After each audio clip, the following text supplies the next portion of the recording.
ప్రజలందరూ అనుకుంటున్నారు, ఓహో మోషే మా కోసం ప్రార్థిస్తే పూరేళ్ళు దిగినాయి, మోషే మా కొరకు ప్రార్థిస్తే మన్నా మా ఇంటి ముందుకు వచ్చి పడింది, మోషే మా కొరకు ప్రార్థిస్తే ఈ అరణ్య మార్గములో పాములు తిరిగే ఈ తేళ్ల మధ్యలో నడుస్తున్నటువంటి ఈ భయంకరమైన ప్రాంతము నుంచి ఇదిగో బండలో నుంచి దేవుడు, ఆ బండలో నుంచి నీరు మాకు వచ్చినాయి.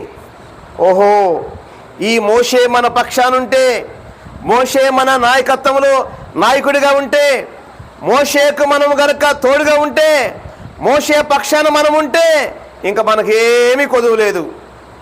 స్తోత్రం, హల్లెలూయా. వీరి మనసు ఏంటి?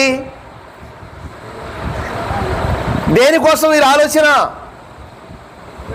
దేనికోసం వీరి యొక్క ఉద్దేశం?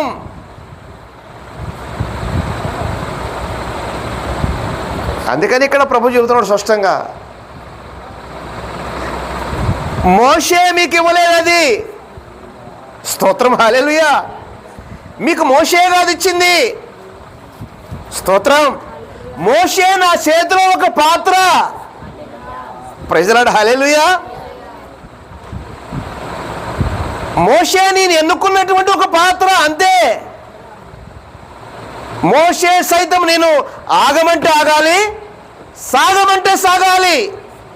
స్తోత్రం, హల్లెలూయా. కానీ సహోదరులారా, వీరి చూపు, వీరి మనస్సు, ఈ ఇశ్రాయేలు ప్రజల యొక్క ఆలోచన, వీరి తలంపు, వీరి గురి అంతా కూడా ఎవరి మీద ఉంది? ఏమండి, ఎవరి మీద ఉంది? మోషే, మోషే, మోషే. ఎందుకు మోషే మీద ఉంది? మోషే వీళ్ళ పక్కనే నడుస్తున్నాడు కదా, మోషే వీళ్ళకి కంటికి కనపడ్డాడు కదా, మోషే చేతిలో ఒక కర్ర కూడా ఉంది కదా.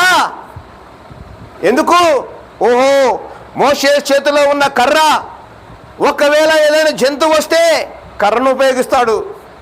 ఒకవేళ ఈ అరణ్య మార్గములో వెళుతున్నప్పుడు తేళ్ళు, పాములు, ఏయో విష జంతువులు వస్తే ఇదిగో మోషే చేతిలో కర్ర కూడా ఉంది. ప్రైజ్ ది లార్డ్, హల్లెలూయా. ఇంకా మనకు మోషే ఉంటే ఇంకా మనకేంటి భయం? స్తోత్రం, హల్లెలూయా. ఈ మనుషుల యొక్క గురి అంతా కూడా ఇప్పుడు మోషే మీదే ఉంది. ఇశ్రాయేలు యొక్క ప్రజల యొక్క గురి అంతా మోషే మీదే ఉంది. ఈ రోజున కూడా సహోదరులారా, సంఘాల్లో విశ్వాసుల యొక్క మనసు, విశ్వాసుల యొక్క ఉద్దేశం